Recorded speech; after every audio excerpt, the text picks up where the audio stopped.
હાઈકોર્ટે સીધી રીતે સ્પષ્ટ કહ્યું છે કે નર્મદા સેશન્સ કોર્ટ દ્વારા જે ઓર્ડર આપવામાં આવ્યો છે, જે ચુકાદો આપવામાં આવ્યો છે, એમાં કોઈ પણ પ્રકારનું ફરી એક વખત ટ્રાયલ શરૂ કરી અને આ કેસની સુનાવણી કરવી એવું કોઈ જ જરૂરી નથી। 22 ગુનાઓમાંથી 16 ગુનાઓની અંદર જે જામીન મળ્યા છે, જામીનની અંદર ફરી ગુનો ન કરવાની શરત હતી। ફાયરિંગની ઘટનાની ફરિયાદ કેમ 4 દિવસ બાદ નોંધવામાં આવી તેને લઈને પણ હાઈકોર્ટે આખી આ ઘટનામાં નોંધ લીધી છે। ગુજરાત હાઈકોર્ટે ચૈતર વસાવાની બંને અરજીઓ ફગાવી। વસાવા સામેના કુલ કેસમાંથી 10 કેસ એમએલએ કાર્યકાળના છે। એક વિધાનસભાના સભ્ય તરીકે તેમનું આ વર્તન એ યોગ્ય નથી।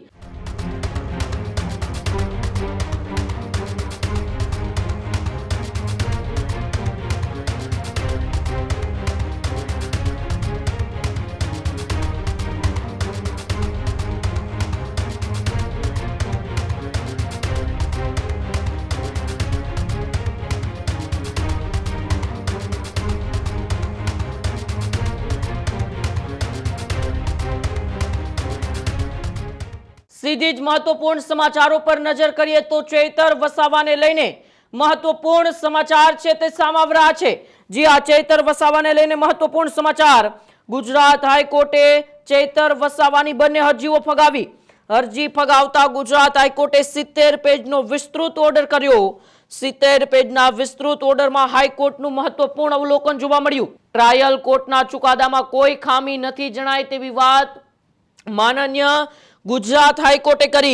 सजा माफी में पुरावाओं फरी ट्रायलनी जे मूल्यांकन ए जरूरी नहीं। वसावा सामेना कुल केस मांथी 10 केस एमएलए कार्यकाळना छे। विधानसभाना सभ्य तरीके आ प्रकारनुं वर्तन ए योग्य नहीं तेवी वात पण हाईकोर्टे करी। विरोध के टीका सामे शारीरिक हुमला के हिंसाथी जवाब आपवानी तेमनी वृत्ति छे तेवी वात पण हाईकोर्ट द्वारा करवामां आवी। फायरिंगना आरोपमां चैतर वसावाने आंशिक राहत आपवामां आवी छे। फायरिंगनी फरियादमां 4 दिवसनो विलंब होवानुं कोर्टे नोंध्युं छे। कथित पिस्तोल पण मળી न होવાનો ચુકાદામાં ઉલ્લેખ। ચૈતર વસાવા સામે કુલ 22 કેસ હોવાનું કોર્ટે નોંધ્યું છે। ત્યારે 22 માંથી 16 કેસમાં ફરી એક વખત ગુનો ના કરવાની શરત છે। ભવિષ્યમાં ગુના ના કરવાની શરત હોવા છતાં 9 ગુનામાં ચૈતર વસાવાની સંડોવણી જોવા મળી છે। એટલે ગુજરાત હાઈકોર્ટે ગઈકાલે ચૈતર વસાવાને જે झटको आप्यो, जे झटकामां 2 जे अरजीओ हती ते फगावी दीधी।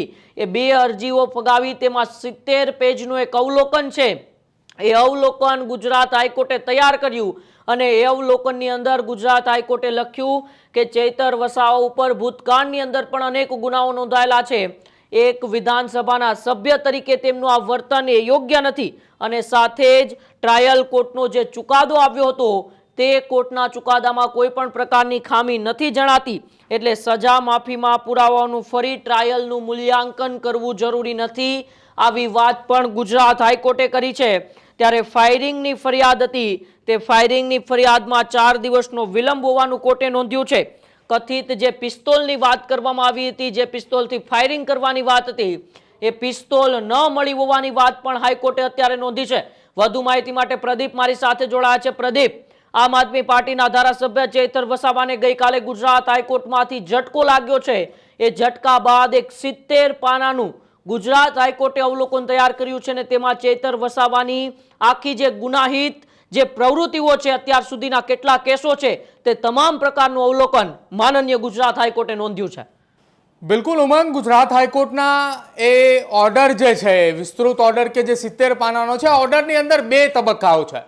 पहलो तबक्को छे चैतर वसावा माटे झटको ने बीजो तबक्को छे चैतर वसावा माटे કેટલીક आंशिक राहतो।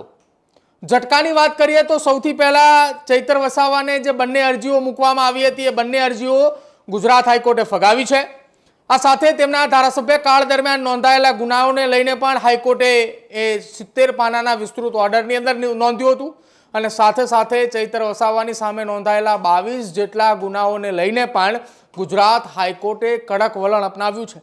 હાઈકોર્ટે સીધી રીતે સ્પષ્ટ કહ્યું છે કે નર્મદા સેશન્સ કોર્ટ દ્વારા જે ઓર્ડર આપવામાં આવ્યો છે, જે ચુકાદો આપવામાં આવ્યો છે, એમાં કોઈ પણ પ્રકારનું ફરી એક વખત ટ્રાયલ શરૂ કરી અને આ કેસની સુનાવણી કરવી એવું કોઈ જ જરૂરી નથી। નર્મદા સેશન્સ કોર્ટે યોગ્ય રીતે નિર્ણય આપ્યો છે અને એ જ નિર્ણયને સહમત એ ગુજરાત હાઈકોર્ટે આપી છે। આ તમામની વચ્ચે મહત્વપૂર્ણ વાત એક એ પણ સામે આવી છે કે સજા માફીમાં પુરાવાઓનું ફરી ટ્રાયલની જેમ મૂલ્યાંકન એ જરૂરી નથી। એટલે ગુજરાત હાઈકોર્ટે સજા માફીની અરજી એ ફગાવી છે. હવે વાત રહી જામીન અરજીની અરજી. જામીન અરજી માટેની જે અરજી કરી હતી એ અરજીને લઈને ચૈતર વસાવાની સામે જે નોંધાયેલા 22 ગુનાઓ છે એ 22 ગુનાઓની અંદર 10 ગુનાઓ એ ચૈતર વસાવાના ધારાસભ્ય કાળ દરમિયાન થયેલા છે. આ વાતનું સ્પષ્ટપણે ઉલ્લેખ ગુજરાત હાઈકોર્ટની અંદર થયો. સાથે એક મહત્વપૂર્ણ વાતનો ઉલ્લેખ એ પણ થયો કે જ્યારે ચૈતર વસાવાની સામે 22 માંથી 16 કેસોમાં ફરી ગુનો ન કરવાની શરત હતી. 22 ગુનાઓમાંથી 16 ગુનાઓની અંદર જે જામીન મળ્યા છે જામીનની અંદર ફરી ગુનો ન કરવાની શરત હતી અને સાથે જ ભવિષ્યમાં ગુનો ન કરવાની શરત છતાંય 9 ગુનાઓની અંદર ચૈતર વસાવાની સંડોવણી હોવાની વાત એ ગુજરાત હાઈકોર્ટે નોંધ્યું છે. એટલે સ્પષ્ટ કહી શકાય કે ગુજરાત હાઈકોર્ટ આખી આ ઘટનાની અંદર એવી એ વાત એ ઓર્ડરની અંદર કરી રહી છે અને ઓર્ડરની અંદર એ વાતનો ઉલ્લેખ પણ કર્યો છે કે જો તેમને સજા માફી અથવા તેમને જામીન આપવામાં આવે તો સમાજમાં ખોટો મેસેજ પડે. આ પ્રકારની વાત એ ગુજરાત હાઈકોર્ટે નોંધી હતી, જેના કારણે ચૈતર વસાવાના જામીન અને તેમની સજા માફીની અરજી એ હાઈકોર્ટે આખી આ ઘટનામાં ફગાવી હતી. હવે વાત રહી બીજા નંબરનો મુદ્દો, ચૈતર વસાવા માટે આંશિક રાહત. રાહતની એ વાત છે કે કથિત રીતે ફાયરિંગના આરોપો પણ ધારાસભ્ય ચૈતર વસાવાની સામે લાગ્યા હતા અને એ જ આરોપને લઈને નર્મદા સેશન્સ કોર્ટે આકરું વલણ અપનાવી તેમને 7 વર્ષની સજા ફટકારી હતી. જે આકરું વલણ ફાયરિંગના કેસમાં અપનાવવાની વાત હતી એ કેસની અંદર ગુજરાત હાઈકોર્ટે એવું નોંધ્યું છે કે ફાયરિંગની ફરિયાદમાં 4 દિવસનો વિલંબ છે. સાથે જ કથિત પિસ્તોલ પણ ન મળી હોવામાં આવી હોવાની વાત એ ચુકાદાની અંદર નોંધ્યું છે અને હજી પણ એ સ્પષ્ટ નથી થઈ રહ્યું કે ડેડિયાપાડાના એ ધારાસભ્ય ચૈતર વસાવાએ કેટલા રાઉન્ડ ફાયરિંગ કર્યા હતા. ફરિયાદની અંદર 4-5 રાઉન્ડની વાત ચાલી રહી છે. નિવેદનોની અંદર ક્યાંક તફાવત હોવાની પણ વાત ચાલી રહી છે.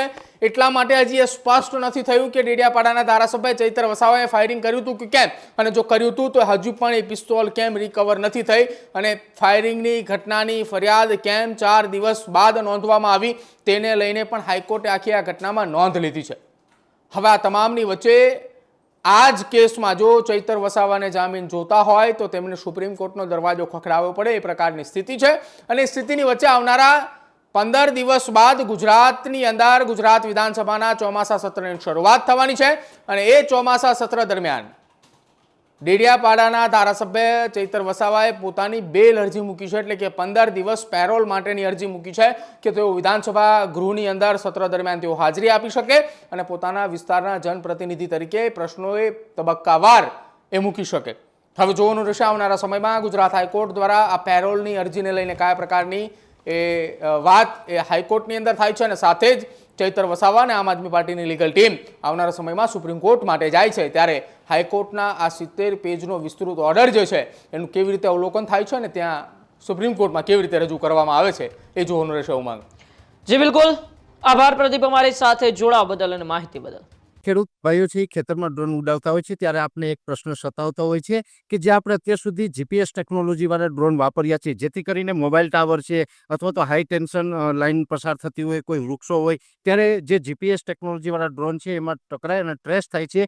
પણ એગ્રીવન લાવ્યું છે જીએનએસએસ ટેકનોલોજી ડ્રોન, જેથી કરીને એ ડ્રોન છે એ કોઈ જગ્યાએ ટકરાય નહીં, પોતાની રીતે જ ડિસિઝન લે છે અને મૂવ થઈ જાય છે, જેથી કરીને જીએનએસએસ ટેકનોલોજી ડ્રોન છે એ વાપરવાનો આગ્રહ રાખો. હજુ સુધી તમે અમારી ચેનલને સબસ્ક્રાઇબ નથી કરી તો અત્યારે જ ન્યૂઝરૂમ ગુજરાતને સબસ્ક્રાઇબ કરો, ફેસબુક અને ઇન્સ્ટાગ્રામ પર ફોલો કરો.